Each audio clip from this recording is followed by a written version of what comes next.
Look at him. Look at them. They're just little dudes.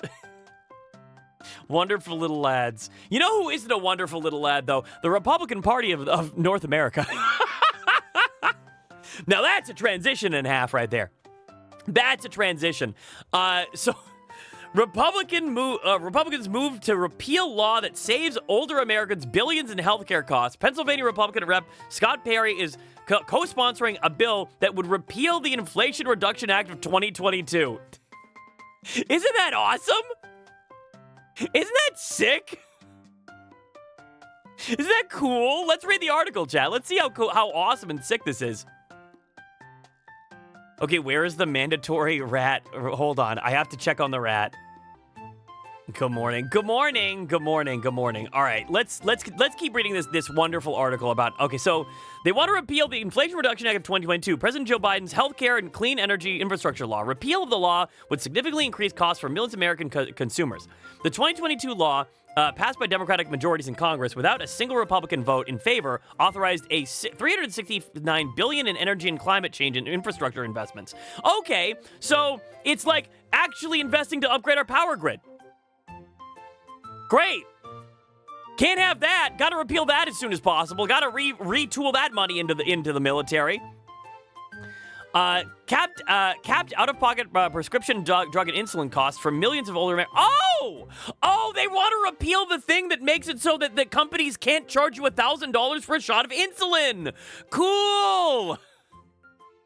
Awesome.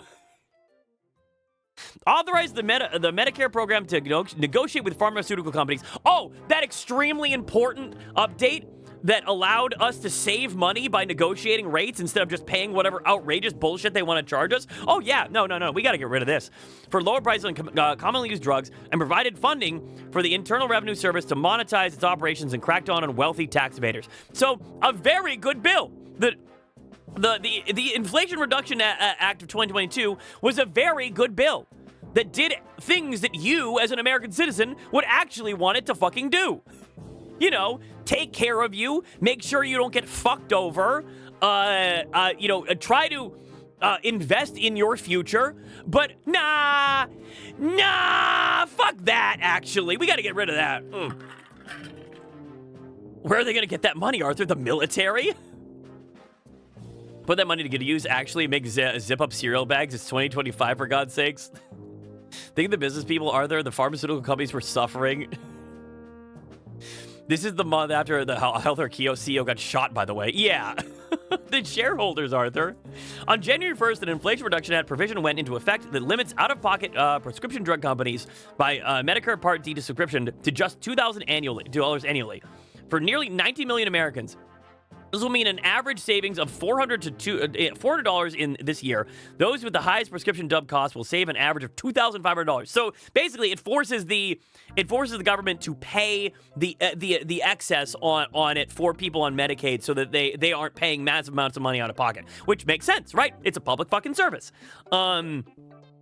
Let's see. According to the Department of Healthcare Services model, the first 10 medication price reductions negotiations under the law will go into effect in 2026. Oh my God, dude, we don't even get 10 fucking negotiations until next year. Are you kidding me? Saving Medicare Part D recipients an estimated $1.5 billion in out-of-pocket costs annually, and saving the Medicare program about $6 billion per year, according to the Center for Medicare and Medicaid Services. As of September 2024, KFF Healthcare poll found 85% of registered voters support Medicare drug price negotiations, including 77%. Dude, who the fuck is that 15%?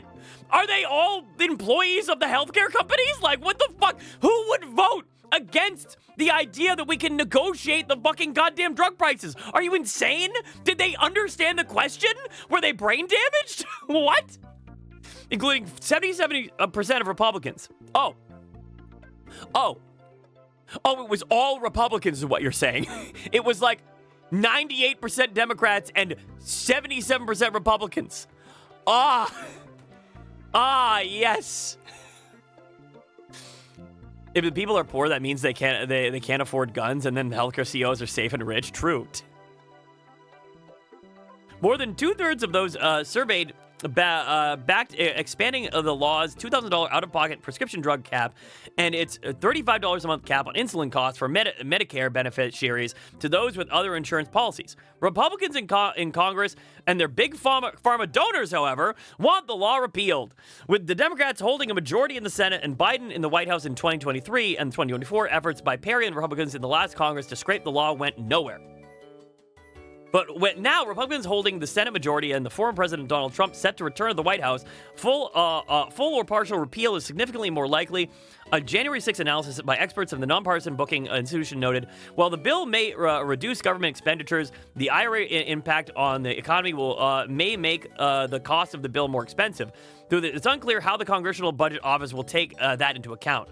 Perry's office did not immediately respond to the request for the comment, though he voted against the Inflation Reduction Act and repeatedly supported efforts to repeal it. Perry touted the launch of a clean energy project in Dauphin County, Pennsylvania, that was made possible by the law's tax credit, the environmental website Climate Power reported in September of 2024. So he is willing to take advantage of this and use it as a photo op and go take pictures and be like, look at this awesome thing in my state that we're doing, and then immediately try to repeal the law that made it possible because he's a scumbag. Republicans are trying to balance the budget. Oh, wait, they haven't done that in 30 fucking years. Yeah.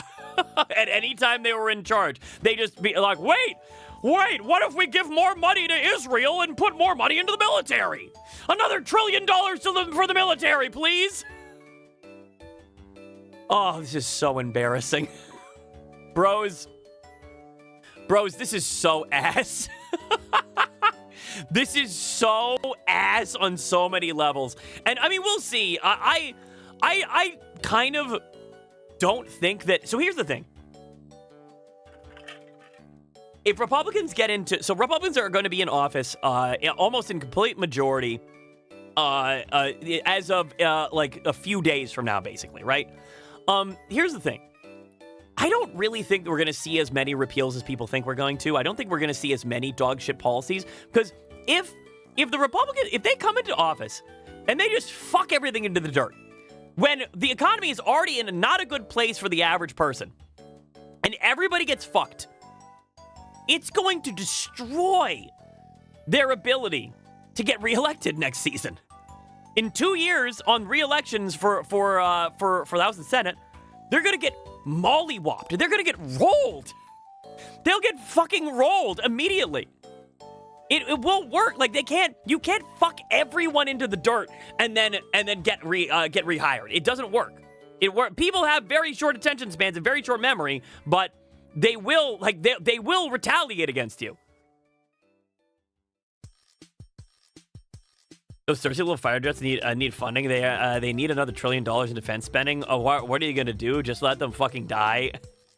No, one people are fucking stupid and will continue voting for them. We'll see. So we got rid of the team whose job it was to prepare for pandemics right before the plague and still won this year. Yeah, but the difference there was that there was no good candidate on the other side.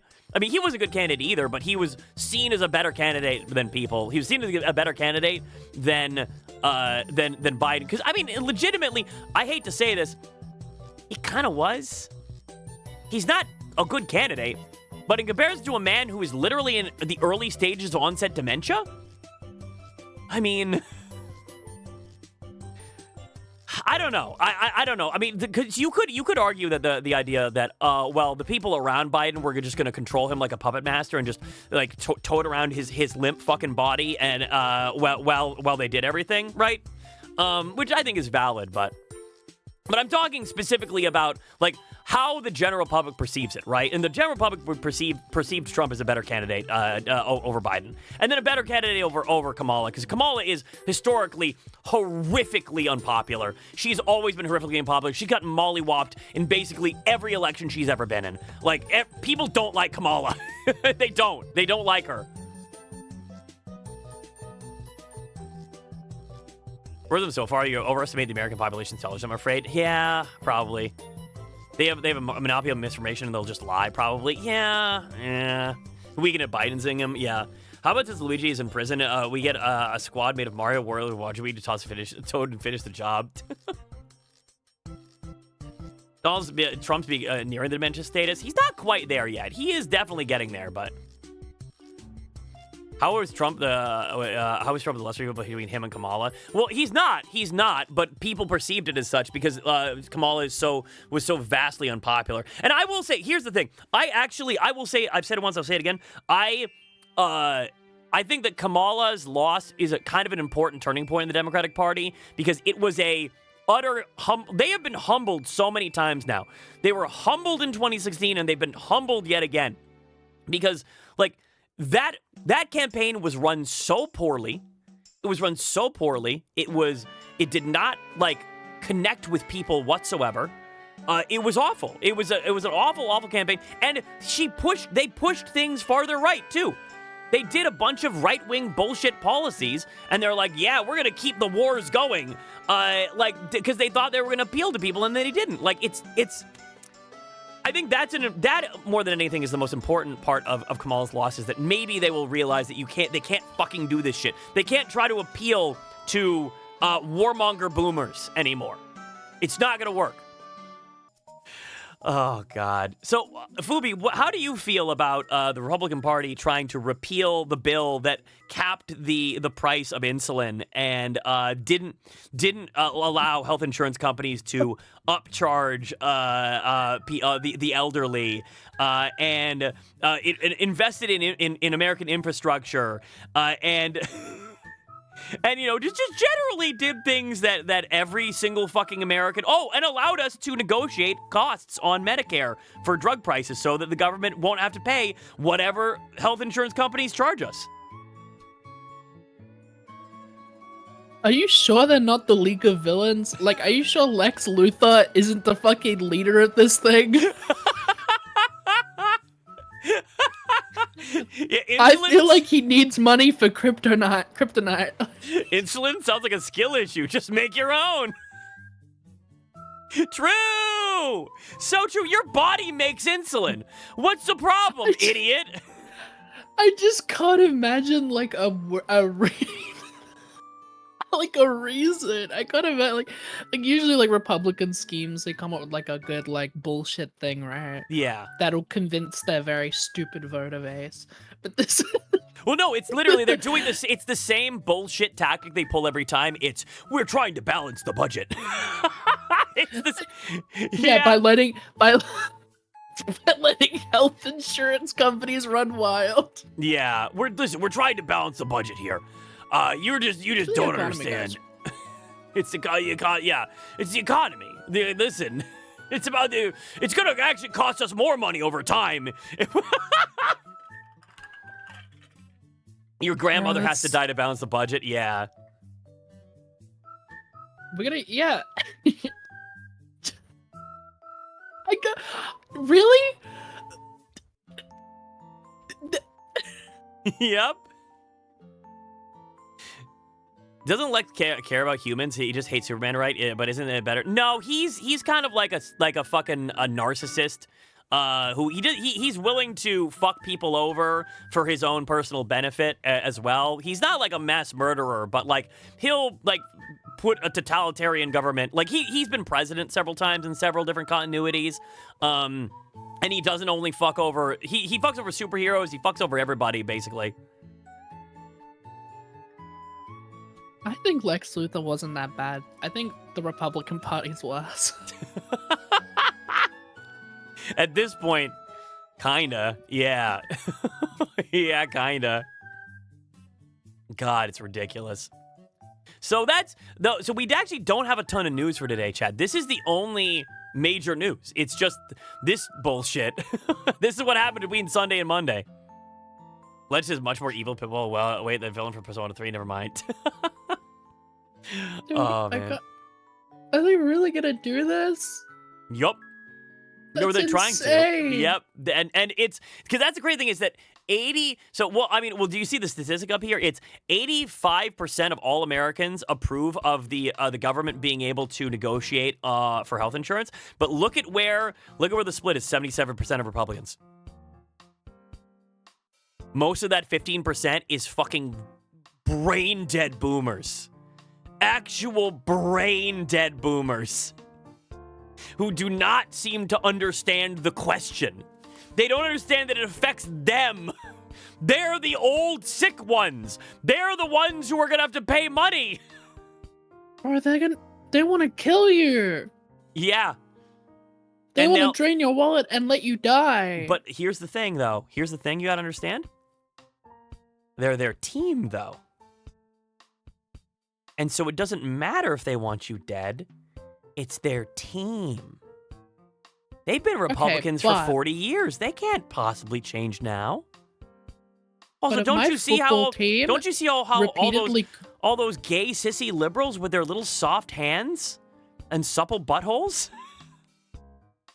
I do love the liberal soft hands. It's true, yeah. I mean, I hate it. I hate it. Mm. Go back to when men were men, brother.